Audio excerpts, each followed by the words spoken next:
문득 이런 상상을 해보신 적 있으신가요? 조선이라는 시간 속에 오늘날의 과학자라 부를 만한 이들이 존재했을지 말이죠. 어쩌면 그들은 임금과 뜻을 함께하며 21세기에도 놀라움을 주는 거대한 계획들을 세우고 실현했을지도 모릅니다.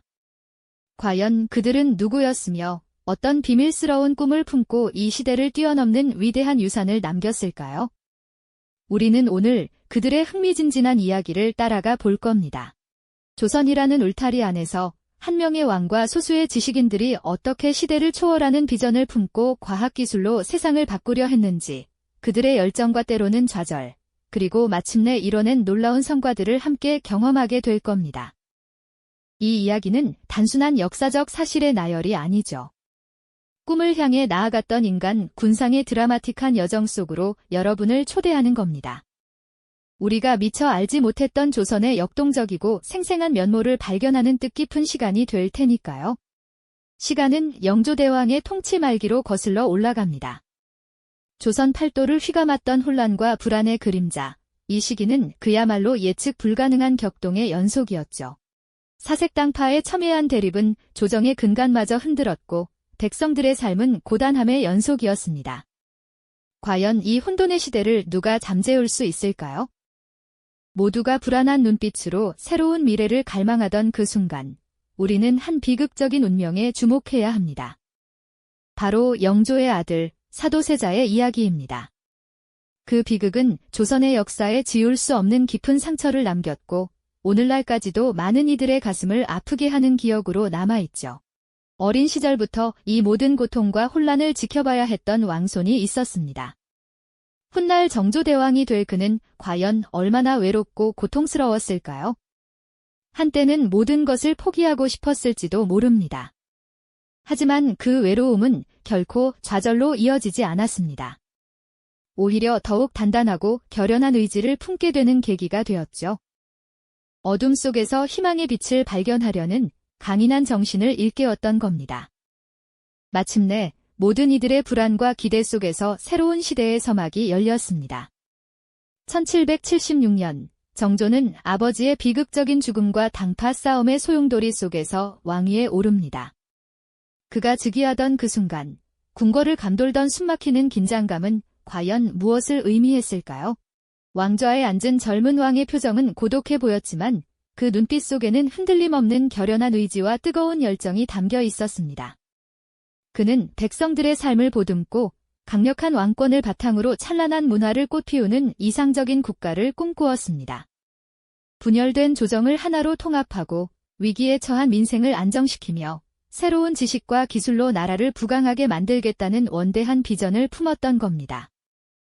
그리고 그가 제일 먼저 시작한 일 중 하나는 바로 규장각이라는 특별한 기관을 세우는 것이었습니다. 단순한 도서관이 아니었죠. 규장각은 낡은 관습과 사상을 깨뜨리고 새로운 시대를 열고자 하는 젊은 왕의 강력한 의지가 담긴 상징적인 공간이었습니다. 이곳에서 그는 자신의 꿈을 함께 꾸고 실현해 나갈 인재들을 모으기 시작합니다. 과연 정조는 어떤 기준으로 인재를 선발하고 그들과 함께 어떤 놀라운 일들을 계획했을까요? 다음 이야기에서 그들의 만남과 새로운 지식의 탐구를 자세히 들여다보겠습니다. 규장각, 이곳은 단순한 책 창고가 아니었습니다. 낡은 사상을 고집하던 시대의 벽을 허물고 새로운 지식으로 미래를 열어가고자 했던 젊은 왕, 정조의 뜨거운 열정이 응축된 상징적인 공간이었죠. 그는 이곳에서 자신의 원대한 꿈을 함께 그려나갈 동반자들을 찾기 시작합니다. 과연 정조는 어떤 기준으로 인재를 선택하고 그들과 함께 어떤 놀라운 변화를 기획했을까요?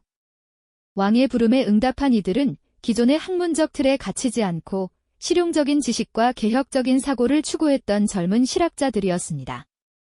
당대의 주류 학문이었던 성리학의 공허한 논쟁에서 벗어나 백성의 삶을 이롭게 하고 국가를 부강하게 만들 실제적인 방안을 모색했던 이들이었죠. 정조는 이들의 비판적인 시각과 새로운 지식에 대한 갈증을 높이 평가했습니다. 그는 신분이나 가문에 얽매이지 않고 오직 능력과 개혁 의지를 기준으로 인재를 발탁하는 과감한 인사를 단행했습니다. 그렇게 규장각에 모여든 인물 중에는 훗날 조선의 과학기술 발전에 지대한 영향을 미치게 될 정약용, 북학파의 선봉에서 청나라의 발전된 문물을 적극적으로 수용해야 한다고 주장했던 박제가, 그리고 해박한 지식과 뛰어난 문장력을 자랑했던 이덕무 같은 젊은 학자들이 있었습니다. 이들은 각기 다른 배경과 학문적 지향점을 가지고 있었지만 공통적으로는 조선의 현실을 직시하고 변화를 열망하는 뜨거운 마음을 품고 있었죠. 그들의 눈빛 속에는 답습에 머무르지 않고 새로운 길을 개척하려는 도전의식이 가득했습니다. 규장각은 이들에게 단순한 연구실 이상의 의미였습니다. 이곳은 왕과 학자들이 자유롭게 토론하며 지혜를 나누는 지식교류의 장이자 서양에서 건너온 낯선 문물과 과학기술을 밤낮으로 탐구하는 탐험의 공간이었습니다. 당시 조선은 외부 세계에 대한 정보가 극히 제한적이었지만 이들은 청나라를 통해 유입되는 서양 서적들을 어렵게 구해 몰래 연구하며 새로운 지식의 지평을 넓혀갔습니다. 지구의 자전과 공전, 천체망원경, 기계학 원리 등 그들에게는 모든 것이 경이로운 신세계였을 겁니다. 학자들은 서양의 지식에만 몰두한 것이 아니었습니다. 동서양의 지식을 융합하고 조선의 현실에 맞게 재해석하려 노력했죠. 열띤 토론 속에서 그들은 기존의 상식을 뒤엎는 혁신적인 아이디어를 끊임없이 쏟아냈습니다. 정조는 이들의 논의에 직접 참여하며 때로는 질문을 던지고 때로는 자신의 비전을 제시하며 학자들의 탐구열을 고취시켰습니다.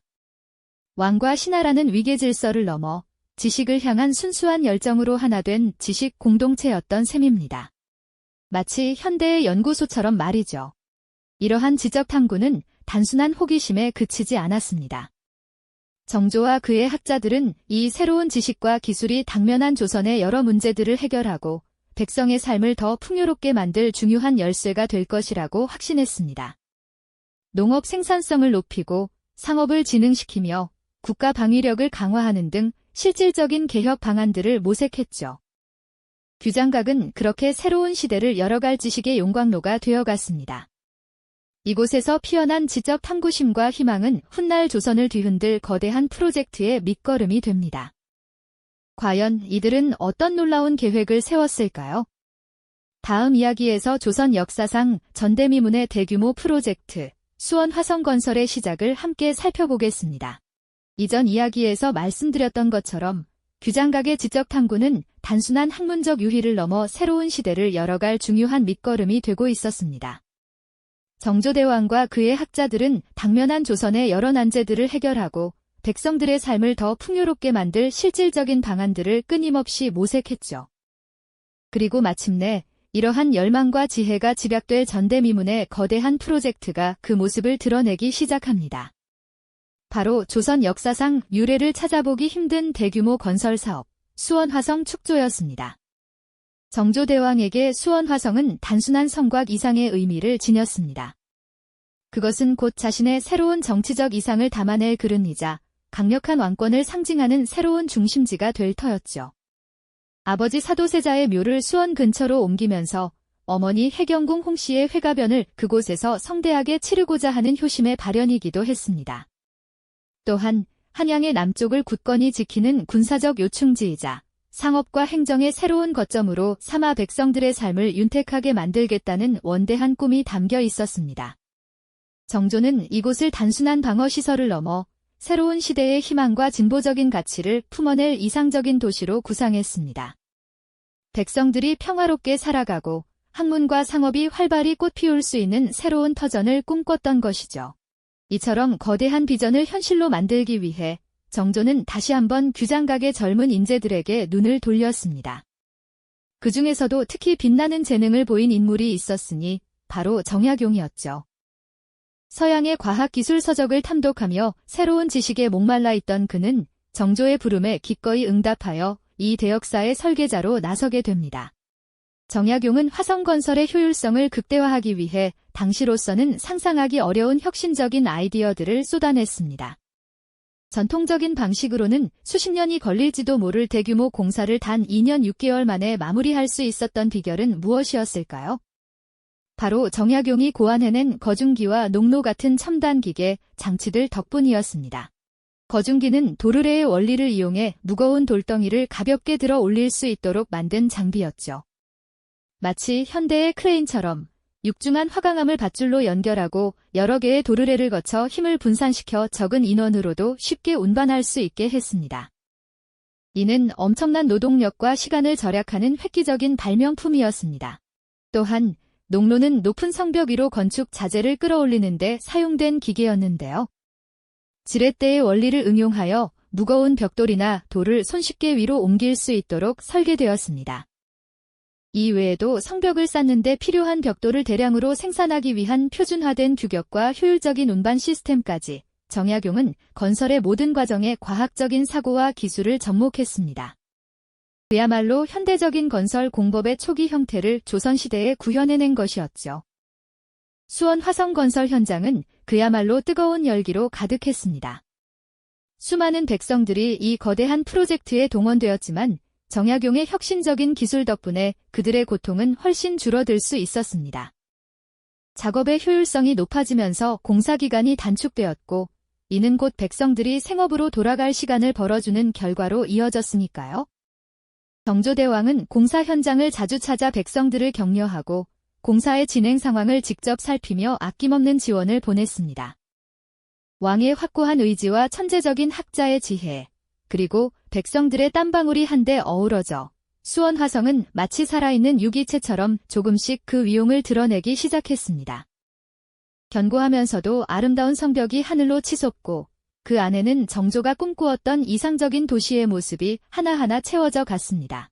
이 거대한 건축물은 단순히 외적의 침입을 막는 요새를 넘어 새로운 시대의 희망과 기술 혁신의 상징으로 우뚝 서게 될 것이었습니다. 조선의 기술력과 비전, 그리고 미래를 향한 정조의 굳건한 의지가 집약된 수원 화성은 그렇게 모두의 기대를 한몸에 받으며 역사의 길이 남을 위대한 여정을 쉼없이 이어갔습니다. 수원 화성은 그렇게 모두의 기대를 한몸에 받으며 역사의 길이 남을 위대한 여정을 쉼없이 이어갔습니다. 마침내 1796년 정조대왕의 원대한 꿈이 담긴 이 아름답고 견고한 성곽이 2년 6개월이라는 놀라운 시간 만에 완공되었죠. 백성들의 땀과 정약용의 천재적인 기술력이 어우러져 수원 화성은 그야말로 조선 후기 과학기술의 정수를 보여주는 찬란한 금자탑으로 우뚝 섰습니다. 정조는 이 성곽을 중심으로 새로운 이상 도시를 건설하고 상업을 진흥하며 백성들의 삶을 풍요롭게 만들겠다는 야심찬 비전을 품고 있었습니다. 그의 개혁 정치는 이제 그 절정에 달하는 듯 보였죠. 하지만 모든 개혁이 순탄하게만 흘러갈 수는 없는 법입니다. 정조대왕의 강력한 왕권 강화와 민생 중심의 정책은 오랫동안 기득권을 누려왔던 보수 세력에게는 불편하고 위협적인 존재였습니다. 그들은 끊임없이 정조의 개혁에 제동을 걸고 비방하며 때로는 은밀한 방식으로 반발의 목소리를 높였습니다. 규장각을 통해 등용된 정고 개혁적인 실학자들에 대한 견제도 심해졌죠. 마치 거대한 용이 하늘로 솟아오르려 할 때 그 꼬리를 잡고 늘어지는 세력들이 있었던 것처럼 말입니다. 정조는 이러한 보수 세력의 완강한 저항 속에서도 흔들림 없이 자신의 뜻을 펼치려 애썼습니다. 그의 앞에는 여전히 넘어야 할 수많은 산들이 가로놓여 있었던 것이죠. 그러나 정조대왕의 앞을 가로막은 것은 비단 정치적인 반대 세력만이 아니었습니다. 1800년 여름, 조선의 하늘에는 먹구름이 드리워지기 시작했습니다. 왕의 건강이 급격히 악화되고 있다는 소식이 궁궐 안팎으로 퍼져나가면서 백성들은 불안에 떨었고 신하들은 초조해졌습니다. 정조는 개혁의 완성을 위해 잠시도 쉬지 않고 국정에 매달렸지만 그의 몸은 이미 한계에 다다르고 있었던 모양입니다. 불과 49세의 젊은 나이, 한창 개혁에 박차를 가하던 그 시점에 조선의 운명을 짊어졌던 왕은 병상에 눕게 됩니다. 그의 침상 곁에는 수많은 신하와 의관들이 모여들었지만 그 누구도 이 위기를 막아낼 수는 없었습니다. 그리고 마침내 그 누구도 예상치 못했던 비극적인 소식이 조선 전역을 강타했습니다. 1800년 6월 28일, 정조대왕이 갑작스럽게 승하했다는 충격적인 소식이었죠. 이 소식은 마치 마른 하늘의 날벼락처럼 개혁의 열기로 가득했던 조선 사회를 순식간에 얼어붙게 만들었습니다. 그의 죽음은 단순한 한 왕의 서거를 넘어 왕조 전체의 미래를 흔들고 정조가 꿈꾸었던 모든 개혁의 꿈이 한순간에 좌절될 위기에 처했음을 의미했습니다. 백성들은 슬픔과 함께 깊은 불안감에 휩싸였고 규장각의 젊은 실학자들은 망연자실할 수밖에 없었습니다. 정약용을 비롯한 실학자들은 그야말로 절망에 빠졌습니다. 자신들의 학문적 성과와 기술 혁신이 정조대왕의 굳건한 지지 아래 꽃을 피웠는데 이제 그 든든한 버팀목이 사라져 버린 것이죠. 그들이 꿈꾸었던 이상적인 세상은 마치 모래성처럼 한순간에 무너져 내리는 듯 했습니다. 규장각은 활기 넘치던 연구와 토론의 열기를 잃고 쓸쓸함만이 감돌았고 미완의 개혁 과제들은 산더미처럼 쌓인 채 아무도 손댈 수 없는 지경에 이르게 됩니다. 정조의 갑작스러운 죽음은 조선의 미래를 향한 희망의 불씨를 꺼뜨리는 듯 보였고 왕과 함께 시대를 바꾸려 했던 과학자들의 꿈은 그렇게 깊은 비탄 속에서 표류하기 시작했습니다. 이 영상이 도움이 되셨다면 좋아요와 구독 부탁드립니다. 여러분의 응원이 제게 큰 힘이 됩니다. 다음 영상에서도 더 유용한 정보를 공유하겠습니다. 감사합니다.